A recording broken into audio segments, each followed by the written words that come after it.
지금 이 순간 당신의 휴대폰에는 몇 명의 연락처가 저장돼 있습니까? 300명? 500명? 그런데 당신이 오늘 밤 죽는다면 그 소식을 듣고 진심으로 울어줄 사람은 몇 명입니까? 일본 시라벨 조사 연구에서 사람들에게 물었습니다. 당신에게 진정한 친구가 있습니까? 50대 이상 응답자 중 절반 가까이가 없다고 답했습니다. 충격적이신가요? 아닙니다. 당신도 이미 알고 있었을 겁니다. 다만 인정하기 싫었을 뿐입니다. 젊은 나를 돌아보십시오. 우리는 관계를 쌓는데 모든 에너지를 쏟아부었습니다. 경조사 하나 빠뜨리지 않으려 전국을 누볐고 명함 한 장이라도 더 쥐어주려 악수를 청했으며 단체 카톡방 숫자가 늘어날수록 내 삶이 풍요로워지는 착각 속에 살았습니다. 인맥이 곧 능력이고 관계가 곧 자산이라 굳게 믿었습니다. 그런데 어느 날 문득 거울 앞에 섭니다. 머리칼에 서리가 내리고 무릎이 예전 같지 않고 아침마다 뒤척이던 잠자리에서 이런 생각이 스쳐 지나갑니다. 내 곁에 진짜 남은 사람이 몇이나 될까? 수백 명의 연락처, 수십 개의 단체방. 그러나 지금 이 순간 가슴속 깊은 곳에 있는 말을 꺼낼 수 있는 사람은 손가락으로 꼽을 수 있을까요? 아니, 단 한 명이라도 있습니까? 믿었던 친구가 정작 내가 힘들 때 등을 돌린 경험 있지 않으신가요? 모두가 웃는 술자리에서 나만 혼자인 것 같은 그 차갑고 낯선 소외감 느껴보신 적 없습니까? 수많은 대화 알림이 울리는데 정작 내 이야기를 꺼낼 곳이 없어 밤에 혼자 천장만 바라본 적 없으십니까? 이것은 특별한 몇 사람만의 이야기가 아닙니다. 인생 후반전에 접어든 수많은 분들이 아무에게도 말 못한 채 품고 사는 아주 보편적인 외로움입니다. 우리는 왜 이렇게 됐을까요? 그토록 많은 사람을 만나고 그토록 열심히 관계를 갖고 왔는데 왜 인생의 황혼 앞에서 허무함이 밀려오는 걸까요? 오늘 저는 그 질문에 대한 답을 드리려 합니다. 그리고 동시에 여러분께 단 한 사람을 소개해 드리려 합니다. 이 사람은 친구보다 100배 가깝고 가족보다 더 오래 당신 곁에 있었습니다. 하지만 놀랍게도 우리는 평생 이 사람을 가장 소홀히 대해왔습니다. 이 사람을 제대로 만나지 못하면 아무리 통장 잔고가 두둑해도 아무리 자식이 효성스러워도 당신의 노후는 결코 풍요로울 수 없습니다. 그 단 한 사람이 누구냐고요? 왜 친구는 우리를 구원하지 못할까요? 인간은 태어날 때도 혼자였고 눈을 감는 순간도 혼자입니다. 그 사실이 두려워서 우리는 평생 사람을 끌어모았는지도 모릅니다. 철학자 쇼펜하우어는 일찍이 이렇게 갈파했습니다. 고독을 사랑하지 않는 자는 자유를 사랑하지 않는 자와 같다. 처음 이 말을 들으면 차갑게 느껴집니다.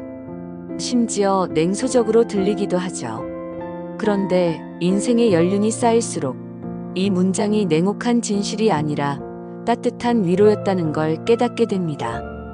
우리는 왜 그토록 타인을 필요로 했을까요?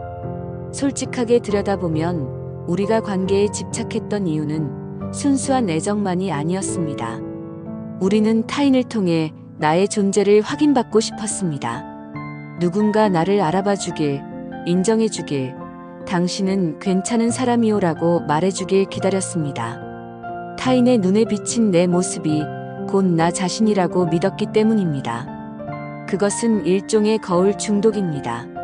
스스로를 바라볼 용기가 없을 때 우리는 타인이라는 거울 앞에 섭니다.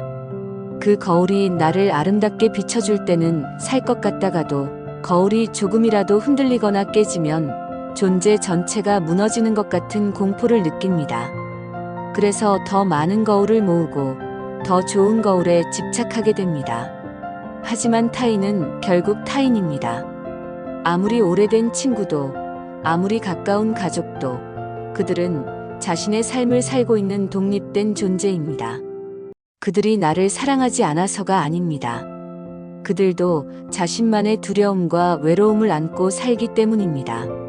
내가 기댔던 그 사람도 사실 어딘가에 기대고 싶었던 사람이었던 겁니다. 우리는 서로가 서로에게 구원자가 되어주길 바랬지만 실은 모두가 구원받기를 기다리는 사람들이었습니다. 그렇다면 진짜 물어봐야 할 질문은 이것입니다. 나는 혼자 있을 때 어떤 표정을 짓고 있지? 아무도 보지 않는 새벽, 문자 하나 오지 않는 오후, 텔레비전도 꺼버린 고요한 밤. 그 순간 당신의 얼굴에 떠오르는 표정이야말로 당신이 진정 어디에 서 있는지를 말해주는 가장 정직한 답입니다. 노년의 행복은 결국 누가 곁에 있느냐의 문제가 아닙니다. 사람이 많아도 공허한 이유, 혼자여도 충만한 이유, 그 차이는 오직 하나입니다. 혼자 있는 자신과 얼마나 친한가.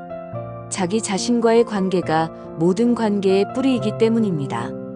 뿌리가 썩으면 아무리 많은 가지도 버텨낼 수 없습니다. 뿌리가 깊으면 혼자 서 있어도 흔들리지 않습니다. 이제 우리에게 필요한 것은 더 많은 인연이 아닙니다.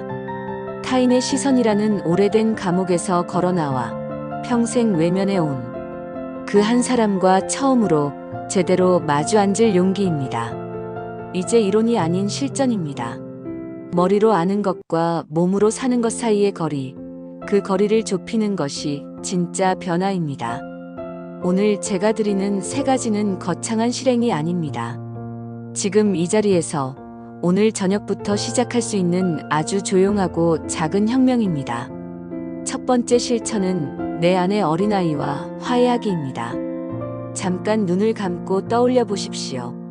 당신이 가장 순수하게 행복했던 순간을 아무런 의무도 역할도 책임도 없이 그냥 좋아서 무언가를 했던 그 시절을요. 그런데 그 이후 어떻게 됐습니까?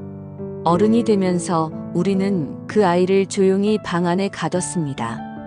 가족을 위해, 자식을 위해, 조직을 위해 살다 보니 어느 순간 내가 무엇을 좋아하는지조차 모르는 사람이 되어버렸습니다.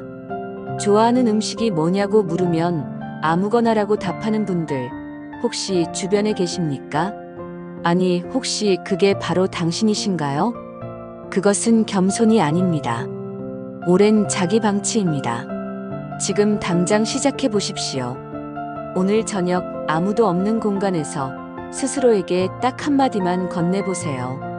오늘 하루도 고생했어. 넌 참 괜찮은 사람이야. 처음엔 어색합니다. 낯뜨겁기도 하고 왠지 쑥스럽습니다. 그런데 그 어색함이야말로 얼마나 오랫동안 나 자신에게 다정하지 않았는지를 보여주는 증거입니다. 지금부터는 소중한 친구를 대하듯, 오랫동안 고생한 직원을 대하듯, 이제는 나 자신을 대접해야 할 때입니다. 나를 사랑하지 못하는 사람은 타인의 사랑을 끊임없이 갈구하게 됩니다. 채워지지 않는 컵을 남의 물로 채우려는 것처럼 늘 목마르고 늘 불안합니다. 그 갈증을 끝내는 유일한 방법은 내가 나의 첫 번째 지지자가 되는 것입니다. 두 번째 실천은 지적인 고독이라는 품격 갖기입니다. 모든 만남이 당신을 성장시키지는 않습니다. 만나고 나서 마음이 가벼워지는 사람이 있는 반면 만나고 나면 왠지 더 허탈하고 지치는 만남도 있습니다. 남의 뒷담화로 2시간을 보내거나 서로의 자식 자랑과 병원 이야기로 저녁을 채우다 보면 집에 돌아오는 발걸음이 의외로 무겁습니다. 시간을 죽인 것인지 내 영혼을 조금 갉아먹은 것인지 모를 그 묘한 공허함. 그 자리를 지적인 고독으로 채우십시오. 책 한 권을 펼쳐 수백 년 전의 현인과 대화를 나누고 몰랐던 역사 한 줄을 알게 되고 내가 살아보지 못한 삶을 간접으로 경험하는 것. 그것이 쌓이면 어떻게 됩니까? 내면의 두께가 생깁니다. 아무도 빼앗아갈 수 없는 자신만의 세계가 생깁니다. 내면이 꽉 찬 사람은 함부로 외롭지 않습니다.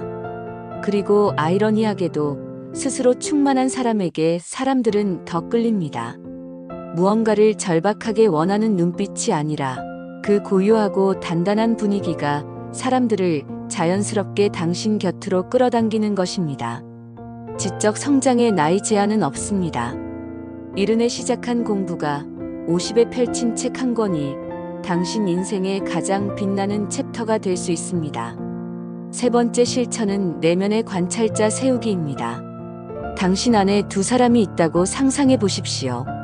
하나는 감정에 흔들리는 나.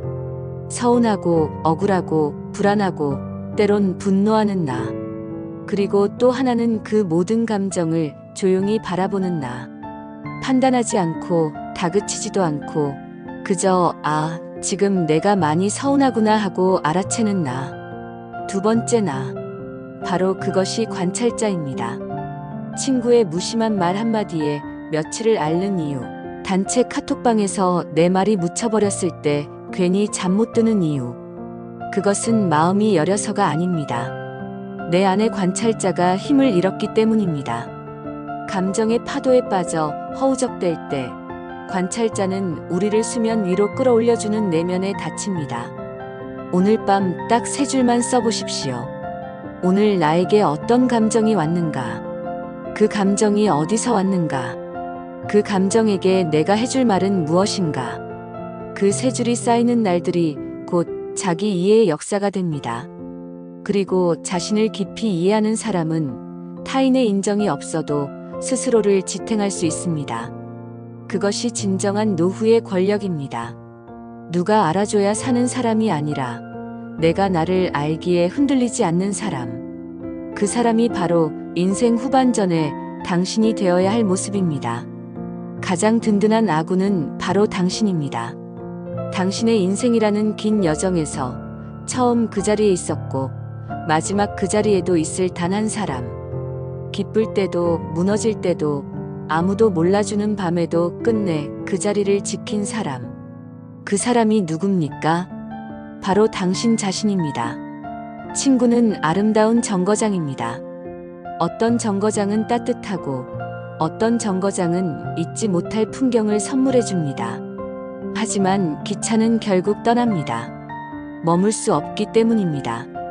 반면 나라는 존재는 정거장이 아닙니다. 내가 영원히 살아야 할 집입니다. 그런데 우리는 지금껏 남의 집을 꾸미는데 온 힘을 쏟으며 정작 내 집은 낡고 허름한 채로 내버려 두진 않았습니까? 이제 돌아올 시간입니다.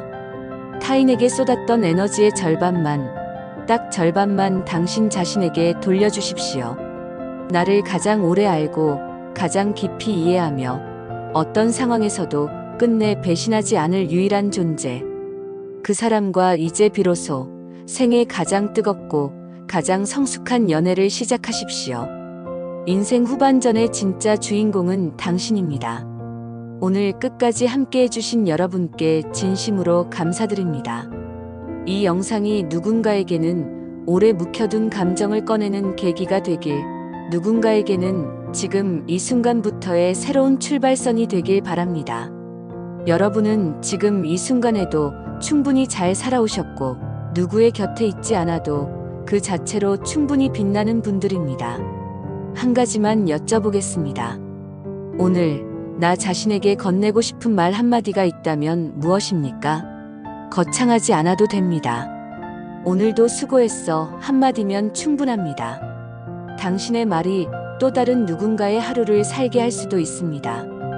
품격 있는 인생 이막을 함께 걸어가는 이 여정. 구독과 좋아요로 응원해 주신다면 더 깊고 단단한 이야기로 다시 찾아오겠습니다. 그럼 다음 영상에서 뵙겠습니다. 감사합니다.